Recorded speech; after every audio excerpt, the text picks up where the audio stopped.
What's up, everybody? Welcome to the Existential Stoic Podcast. I'm Randy. That's Danny. What's up, Danny? What's up, Randy? So today's episode is a little bit off the cuff, and we're going to see exactly how it goes. But this is how we used to do episodes back in the day when we started, like September of, what was it, 2020? A long I time think so, ago. yeah. We would just sit down Wow. in a car, turn on the recording thing, and then just whatever came And out, came chat. out. You remember? Yeah, I like that approach. That's a good approach Mm-hmm. because we like talking, you know? Yeah, and we all have things going on in our lives, and we can talk about those things. And then, yeah, I keep flipping back and forth between like sometimes I've actually recently I've had it simultaneously, where on one hand I'm like bored, and on the other hand I'm so busy I don't have any time at all, and yet they're coexisting at the same time. That's like Yeah. that's my new conundrum that I'm living with. That's funny, isn't it? When you're bored, but you're busy. Mm. It's because you're probably, part of it's probably because you're doing stuff that you're not super interested in, which has a tendency to make you feel bored. Like I have a hard time doing that, dude. But like, especially when it comes to like schoolwork and stuff. If I wasn't interested in stuff, man, it is a challenge for me to do it. Like Mm. a challenge. And I start to feel bored doing it because I'm like, this is boring.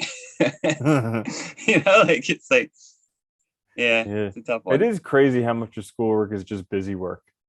Like I swear they're just Yeah. like, well, we need to fill up 12 weeks. So what more can I give them to do?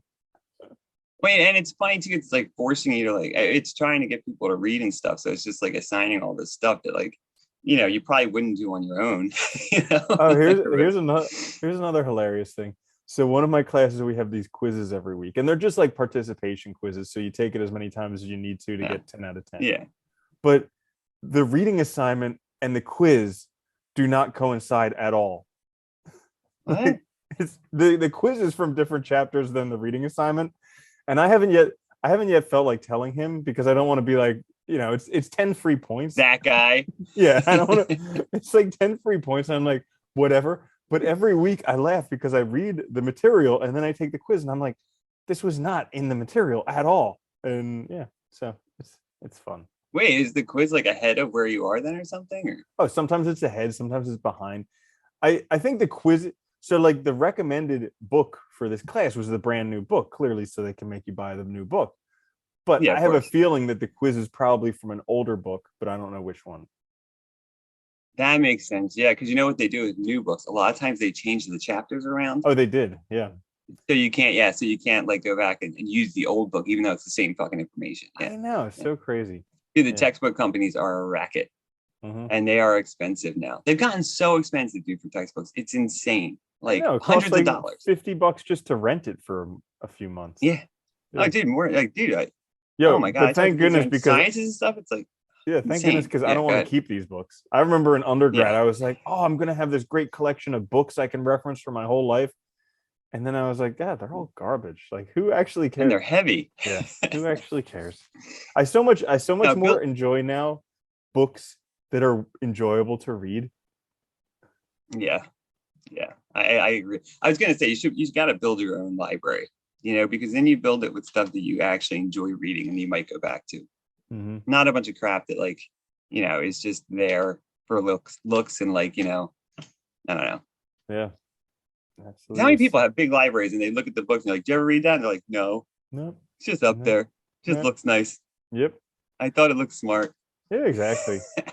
Yep. Having on my bookshelf. I just like keeping Yeah, stuff on it's my all right. Kindle. That way it can go wherever I go nice and easy. I was resistant to those things at first, and now I realize I do love it. Same. I'll be honest, I do miss the smell of books and the feel of books, but the convenience of the Kindle is just like I have a million books there and it can go wherever I go. I'll still buy books for certain things because, like, certain things I do, like, I find a book is still, in some respects, easier. Like, Kindle's nice because you can search stuff too, dude. It's so easy to look stuff up too, which you can't do in a regular book. But, like, you got to flip through and find it like a crazy person Mm-hmm. instead of just searching by term or something. But yeah, it is nice. It's nice. I don't know. It's technology. That's what it is. You got to move forward with the times, right? Yeah. So on another subject altogether, the last time Hmm. we were talking a lot about like Marcus Aurelius and death and about contemplating your death in Yes. 6 months. And then Oh, how's that crazy. going? Well, so like that night I told you I had like a Yeah. super realistic dream that I had cancer or something and I was like going to die in 2 years and I just wasn't ready for it. And it really shocked me because I thought, like, at least in my conscious waking life, I think like I'm doing pretty much everything that I want to do in my life. And so I thought I was pretty prepared for death. But then when it was actually like there, I was like, why am I dying and everybody else gets to live? Like, that's no fair.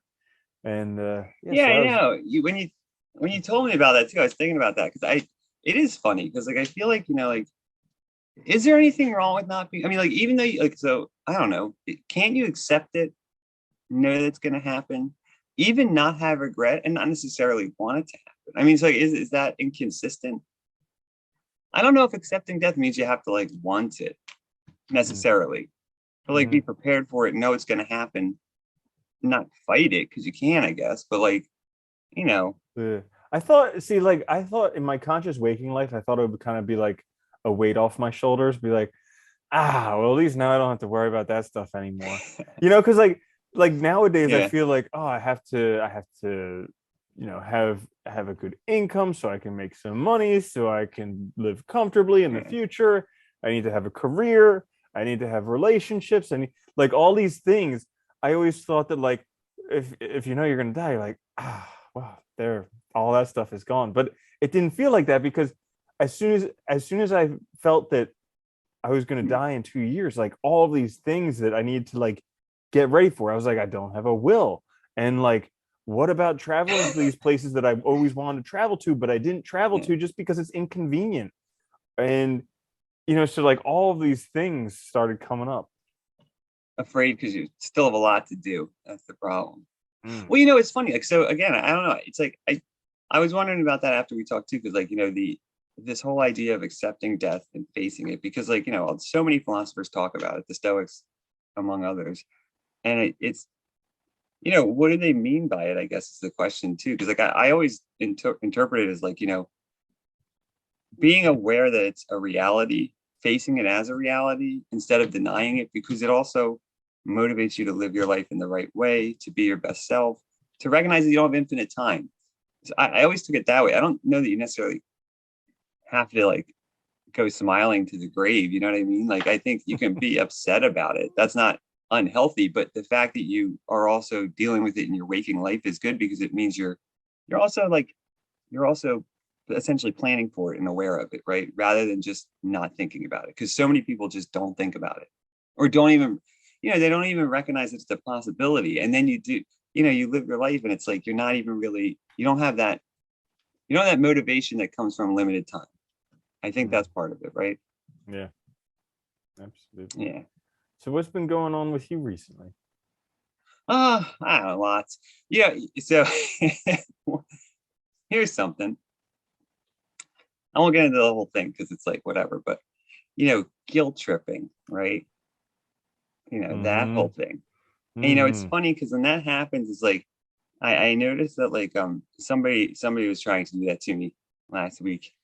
And I won't get into details. It doesn't matter. It was a Uh, family member, but like Dude, I trying grew up to in a family where that was like a very honed skill. It was like it was passed down uh, generation upon generation.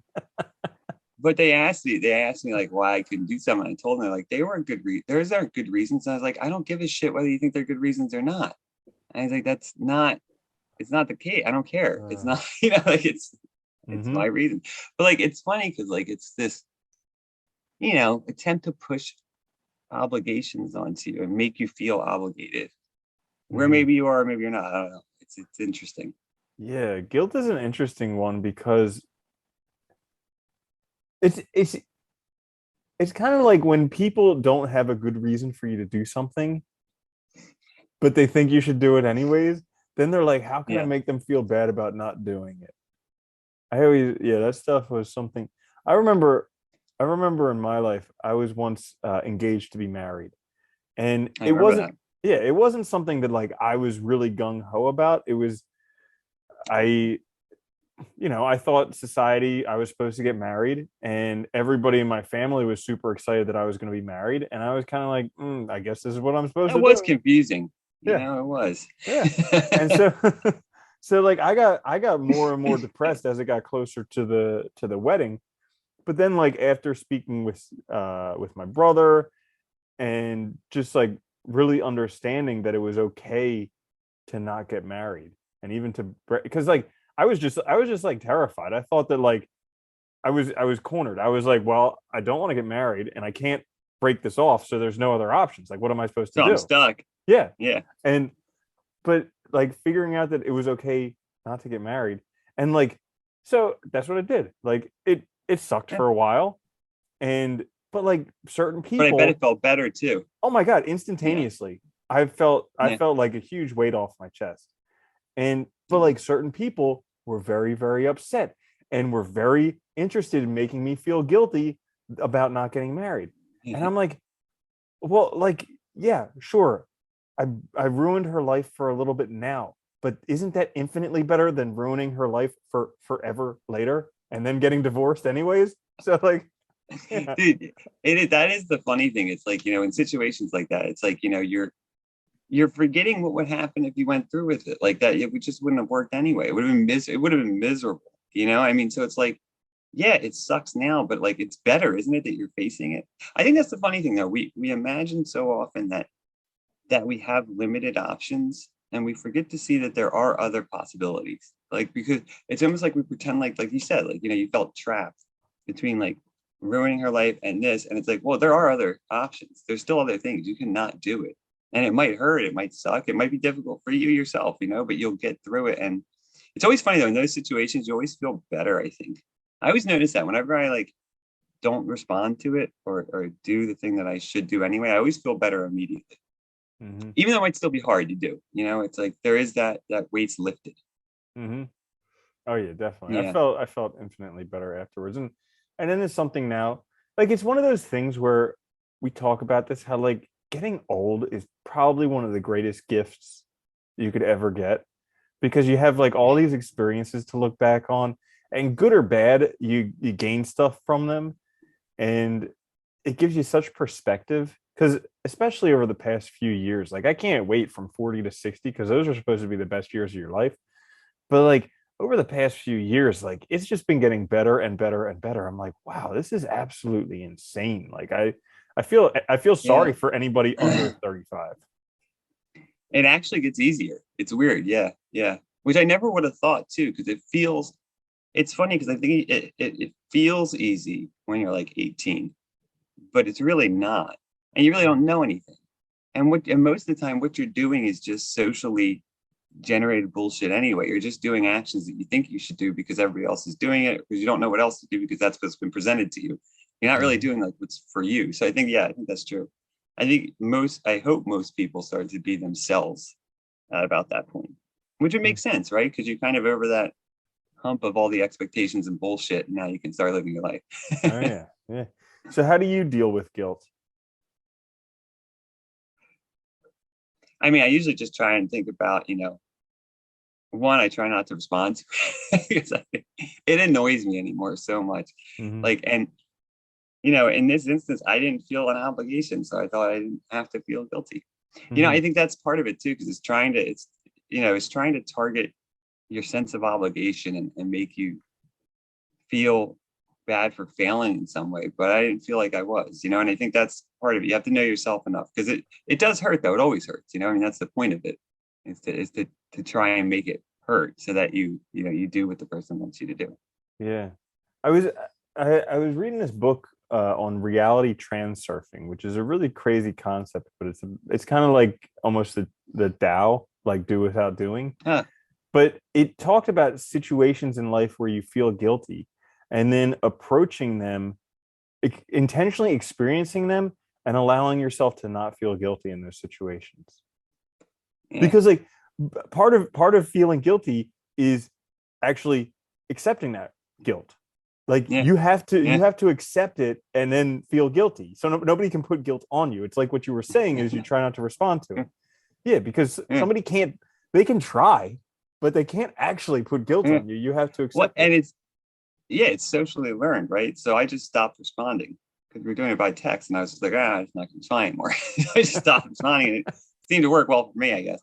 But it's like it's always in times too when it's always in times of hugely high emotion too when people are upset, and I think that even from the other person's perspective too. They probably wouldn't necessarily intentionally try and put that on you, but they're in a state of, I think we need to step back more often when we're angry or stressed or frustrated or whatever. I think it's helpful to do that, to step back first before we do things. Yeah, absolutely. It's hard though. It is hard because, in the moment, it's very easy to just act. Yep. Well, that's a good thing. Feelings oftentimes get the better of us. And I've been experiencing that a lot lately. Like, I think that I'm probably a little bit under not getting enough sleep, I think. But that'll do it.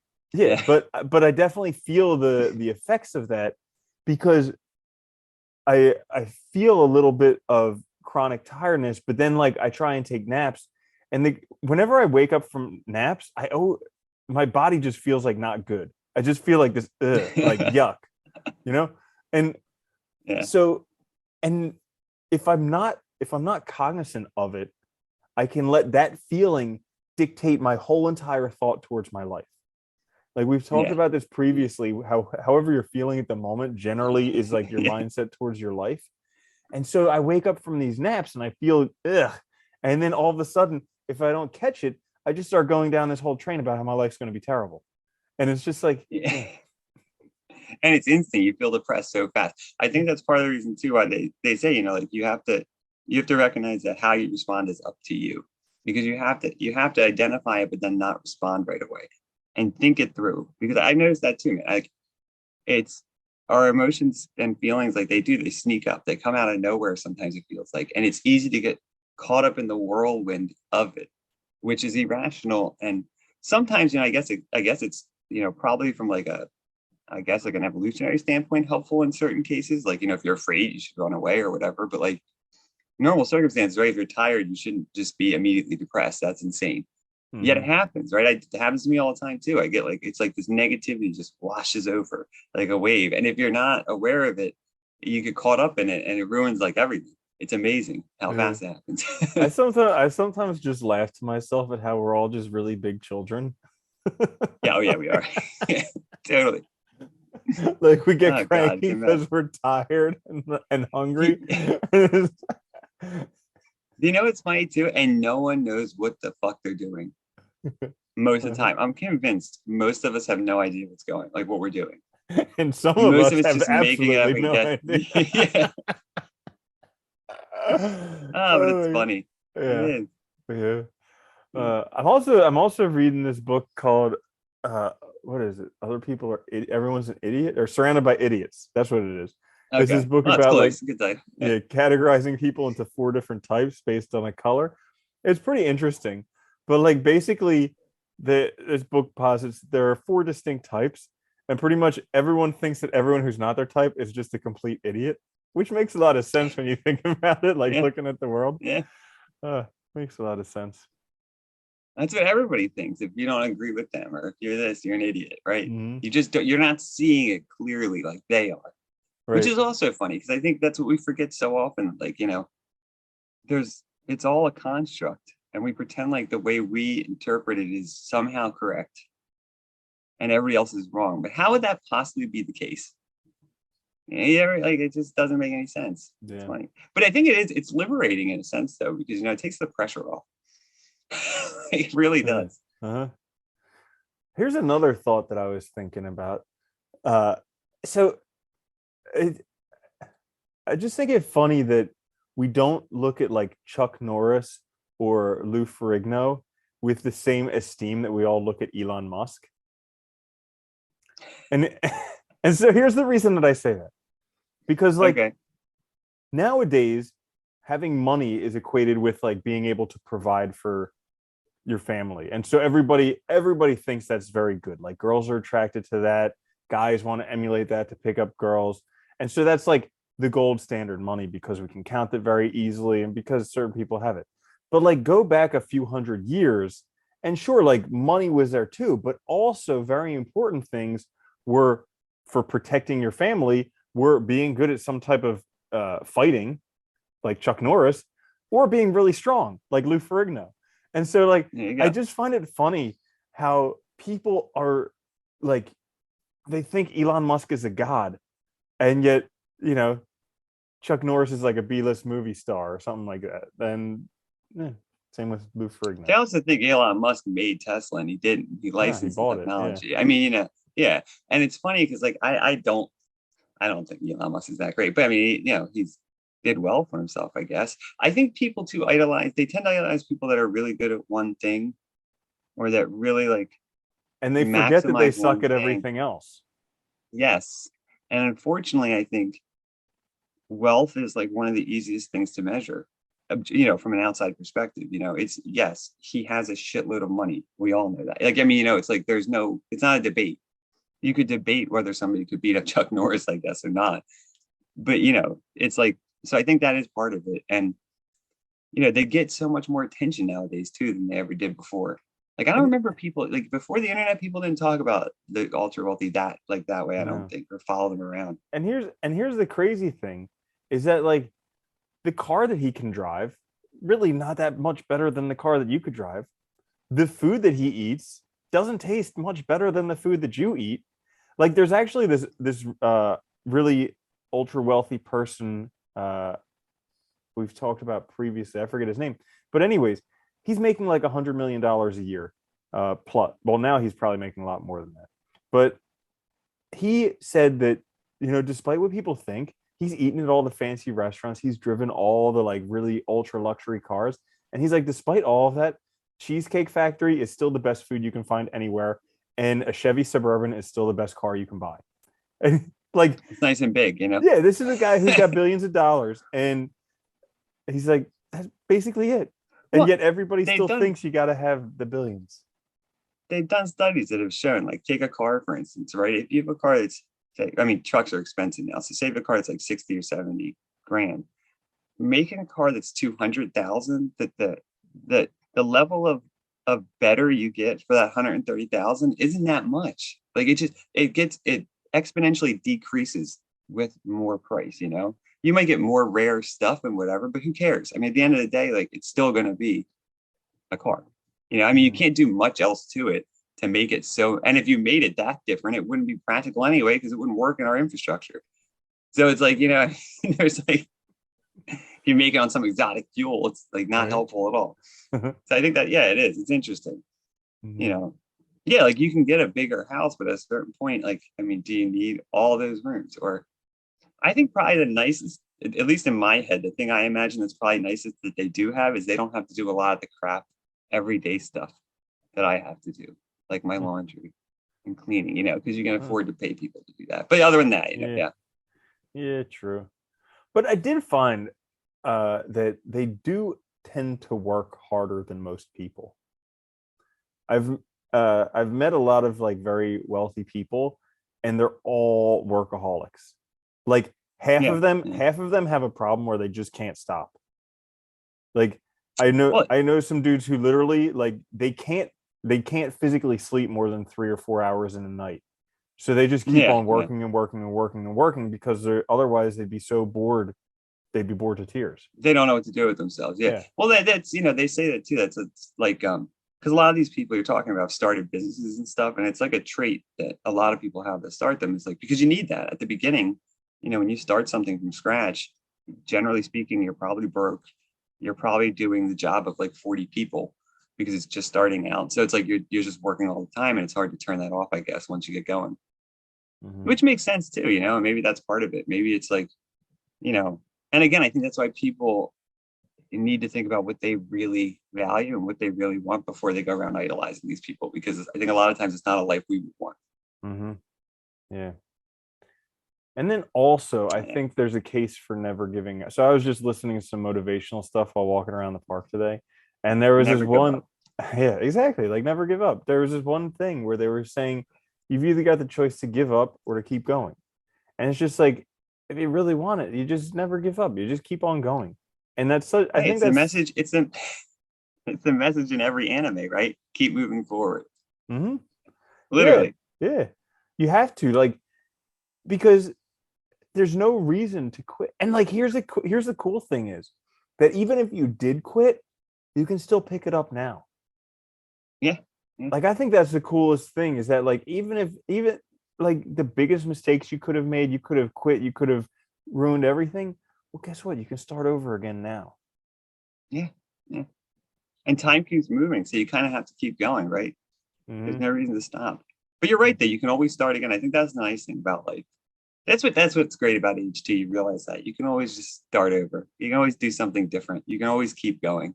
And that's what matters. Yeah, like I love that movie, The Founder, the one about Roy Kroc from McDonald's, Ray Kroc, Oh, I the didn't founder see of that. I heard McDonald's. it was Oh, good though. dude, go see it. It is actually really, really good. And I love it because like most of his life, he was a complete failure. Like up until he was in his late 60s, something like that. He was a complete failure, like one after another after another. And he got to this point, he was like, come on, just one time. Let me win just one time.